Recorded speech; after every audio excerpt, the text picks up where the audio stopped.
I'm Sarah Johnson. I live with my husband Michael and our 2 sons in a leafy suburb of Minneapolis, Minnesota. At 38, I work as a teacher at a local elementary school, while Michael, 40, is a programmer at an IT company. Our home is a 2-story house with a spacious backyard. On weekends, we cherish family time, having barbecues in the backyard or enjoying picnics in the nearby park. Living this way, I realize we're leading a typical middle-class American life. Our eldest son, Ethan, is a bright and lively 6-year-old. He's popular at school, and friends often come over to play. But Ethan has a special ability that other children don't.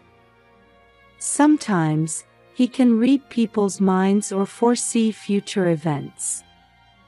At first, we thought Ethan's predictions were just coincidences or products of a child's imagination. But an incident when he was 4 years old dramatically changed our thinking. One day, Ethan suddenly burst into tears, saying, "Grandpa's going to heaven." At the time, we thought it was just childish nonsense. However, 3 days later, my father passed away from a sudden heart attack. Since then, we've paid close attention to Ethan's words. Our younger son, Noah, is 4 years old and quite different from Ethan. He's quiet and calm, loving to read books or play with Legos, often engrossed in solitary play. The brothers get along well, and I'm grateful that Ethan often looks after Noah. Our family lives with mutual care and support. Sometimes we struggle to balance work and family, but Michael and I have overcome challenges together. Watching our children grow is our greatest happiness. No one could have predicted that our peaceful days would change completely after that fateful day. One Saturday afternoon, Michael and I were doing yard work in the backyard. Ethan and Noah were playing inside the house as usual. Suddenly, Ethan came running out to the yard, crying, "Mom! Dad! Noah's gone." At first, we thought he might be hiding somewhere in the house.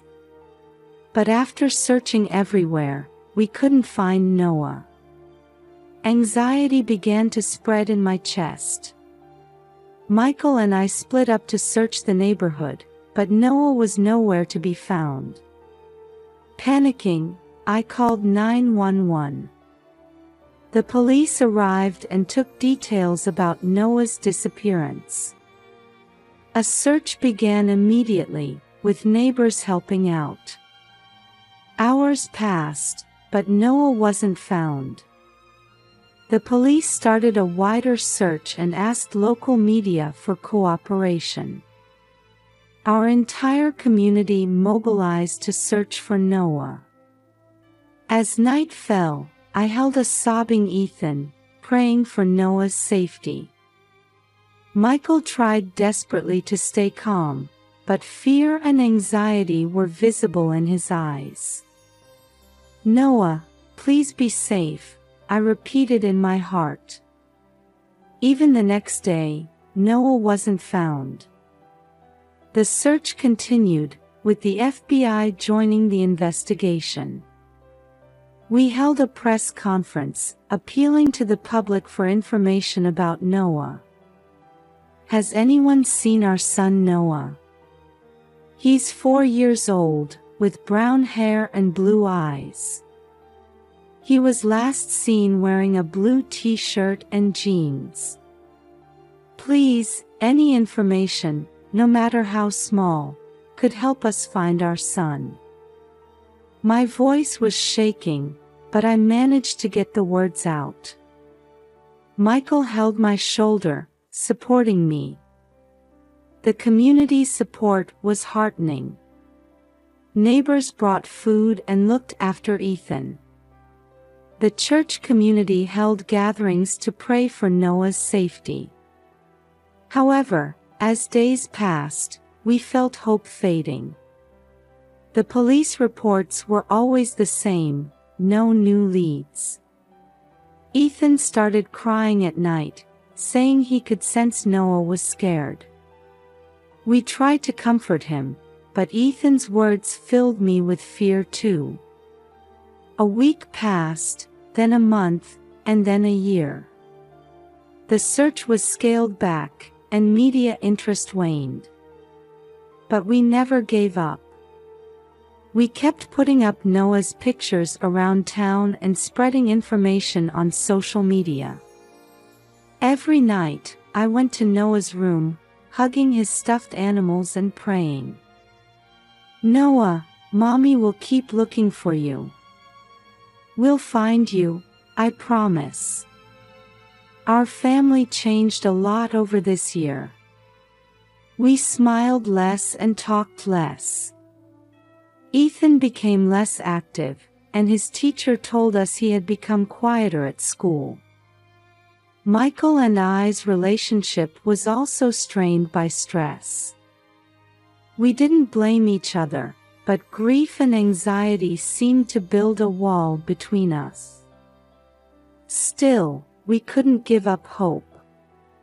We believed Noah was safe and kept waiting for the day he would return. About a year after Noah's disappearance, Michael's sister Jessica came to visit us for the first time in a while. She hadn't shown her face much, probably sensing our grief. The doorbell rang, and when I opened the door, Jessica was standing there. "Sarah, it's been a while. How are you?" She smiled gently at me. "Jessica, thank you for coming. Please, come in," I invited her inside. In the living room, Ethan was watching TV. He looked a bit confused when he saw his aunt but quickly said, "Hello, Aunt Jessica." As Jessica approached Ethan to hug him, his expression suddenly changed, and he shouted, "This woman is hiding my brother." Those words froze me, Jessica, and Michael, who had just entered the room. Ethan was trembling, standing behind me as if hiding. "Ethan, what are you saying?" I asked, trying to stay calm despite my shock. "Noah is at Aunt's house." "I can tell," Ethan answered with a serious expression. Jessica's face turned red.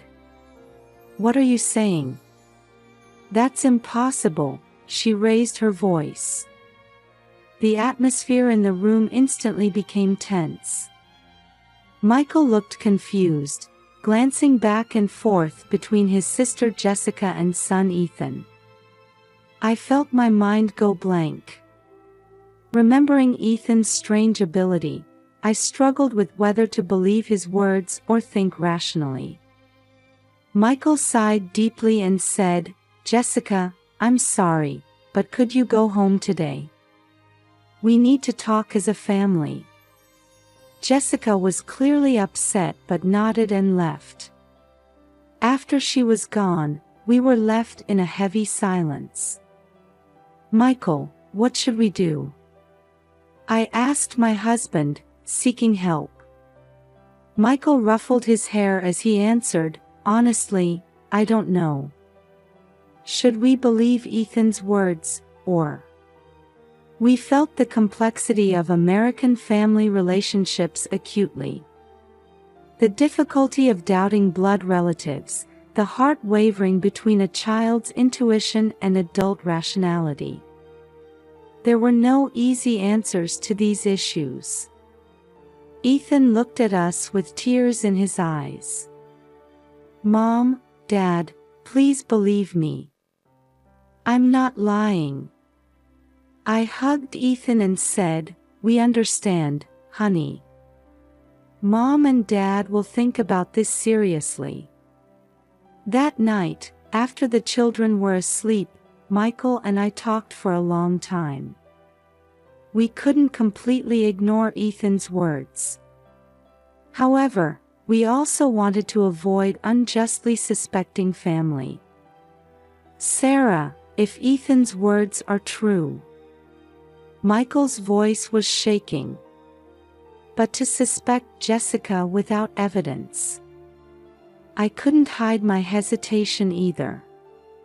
We also considered American laws and social norms. The danger of suspecting an innocent person, but at the same time, the idea that children's safety should be the top priority. In the end, we didn't reach a conclusion that night. But we knew we needed to take some action. The next morning, we made a decision. Directly confronting Jessica was too risky. We decided to start by investigating discreetly. Michael took a day off work to look around Jessica's house. I decided to casually ask around the neighborhood. Before leaving the house, we told Ethan, "We believe your words. But we need to act carefully. Do you understand?" Ethan nodded, looking relieved. "Yes, I understand. I hope we can help Noah." Our investigation began. Between family bonds and truth, we set out to find answers. After several days of investigation, we made a decision. We would visit Jessica's house directly and search her garage. In American suburbs, it's common for houses to have large garages. Jessica's house was no exception. On a Saturday afternoon, Michael and I headed to Jessica's house. Feeling my stomach knot with tension, I rang the doorbell. After a while, Jessica appeared with a confused expression. "Sarah, Michael. What's wrong?" Her voice held a note of caution. Michael took a deep breath and said, "Jessica, can we see your garage?" The color drained from Jessica's face. "Huh? Why?" "We're concerned about what Ethan said," I added in a small voice. Jessica was clearly flustered, but perhaps aware of the neighbor's eyes, she reluctantly invited us in. In American suburbs, neighborly relations are important. People generally try to avoid trouble. Entering the living room, Jessica tried desperately to appear calm. "The garage is just a pile of junk. It's not worth seeing." However, Michael didn't back down. "Still, I'd like to check." Jessica hesitated for a moment but eventually agreed. "All right. But there's really nothing there." Led by Jessica, we went through the kitchen towards the garage. As the door opened, my heart was pounding fiercely.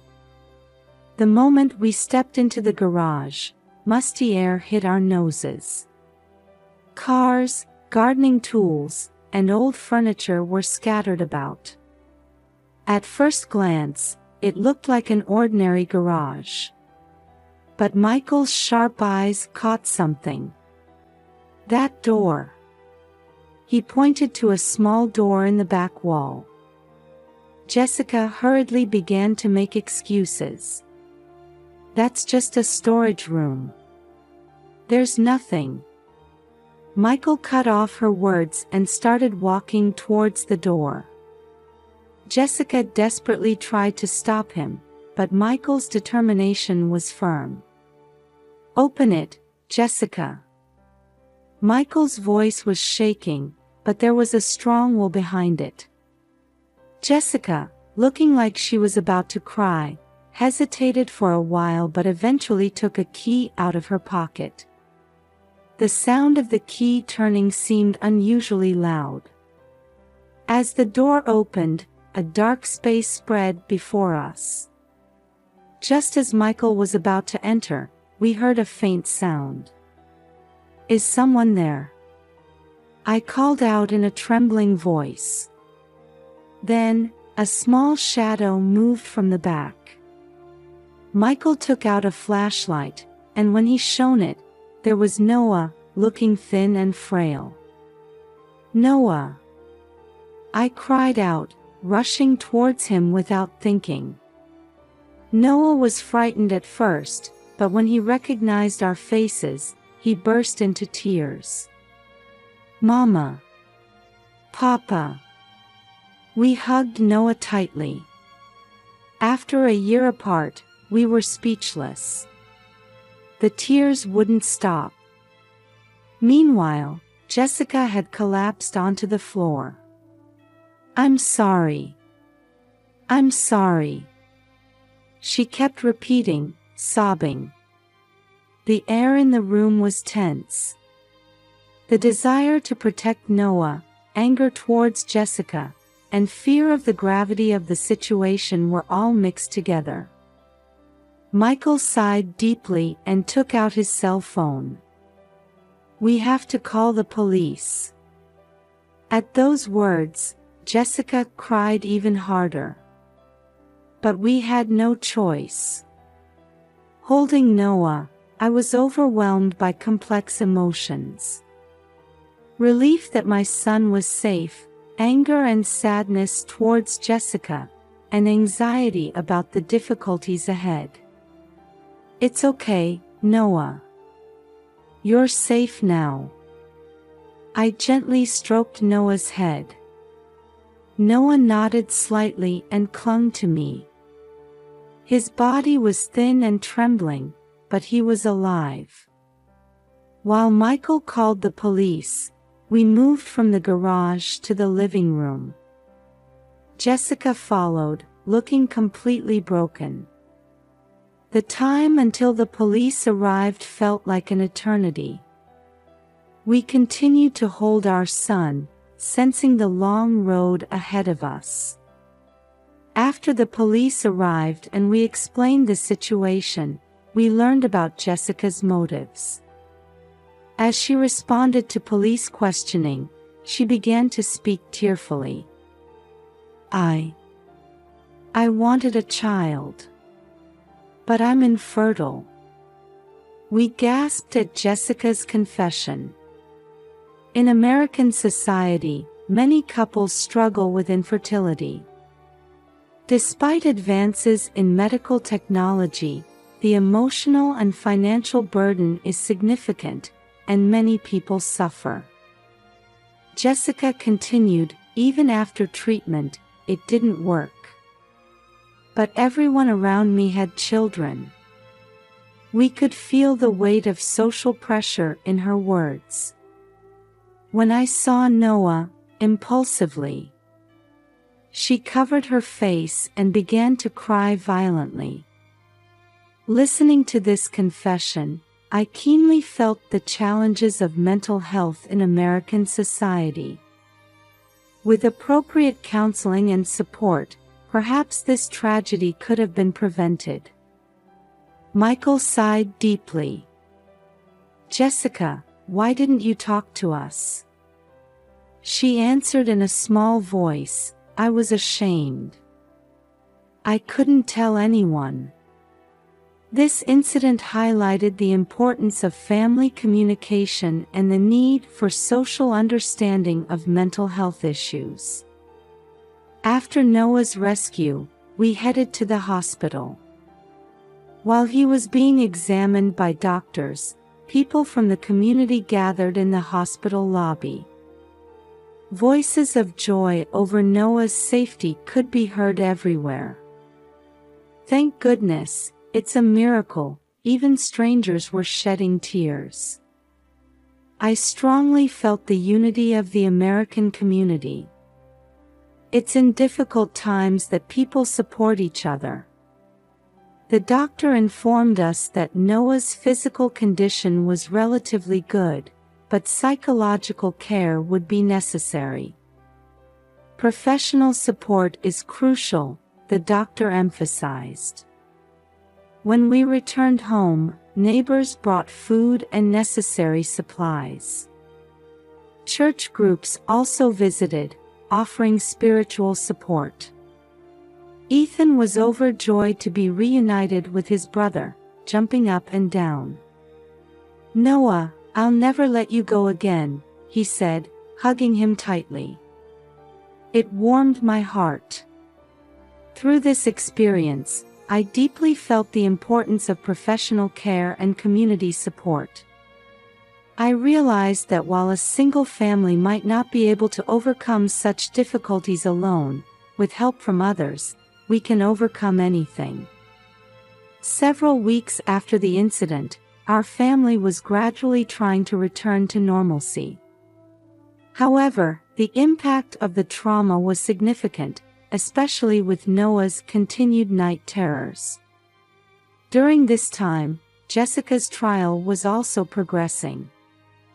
The court, considering her mental state, ordered treatment in a mental health facility rather than prison.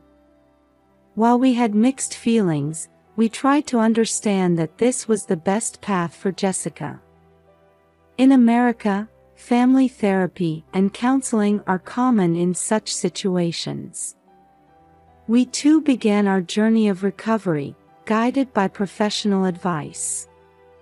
Once a week, the whole family visits a therapist.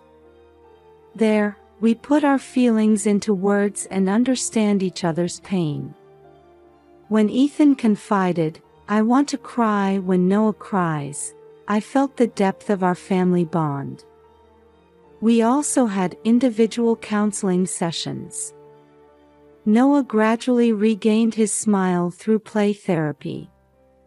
Michael and I also received couples counseling. By frankly discussing our emotional ups and downs and feelings for each other after the incident, our relationship deepened. "Sarah, I'm so glad you're here," Michael said, and I couldn't stop my tears. The American health insurance system was also a great support, allowing us to continue these treatments consistently. There were tough days, but as we all moved forward together as a family, smiles gradually increased. Now, 5 years after the incident, our family has grown significantly. Noah is happily attending elementary school and even excelling on the soccer team. Although he occasionally fears memories of the past, he overcomes them with family support. Ethan has grown into a good big brother who protects his younger sibling, and he's become a trusted figure at school. His special ability is now an important element that deepens our family bond. Michael and I's relationship has become even stronger than before. Overcoming difficulties has deepened our trust and love for each other. Our connection with the community has also strengthened. Interactions with neighbors have become an essential part of our lives. We have more opportunities to express our gratitude, saying, "Thanks to all of you, our family has become stronger." We also realize the importance of America's social support system. Ongoing counseling and participation in support groups continue to aid our recovery. Through this experience, we've learned the importance of family bonds and hope. We believe that with love and mutual support, any difficulty can be overcome. With this belief, we continue to live each day with smiles on our faces.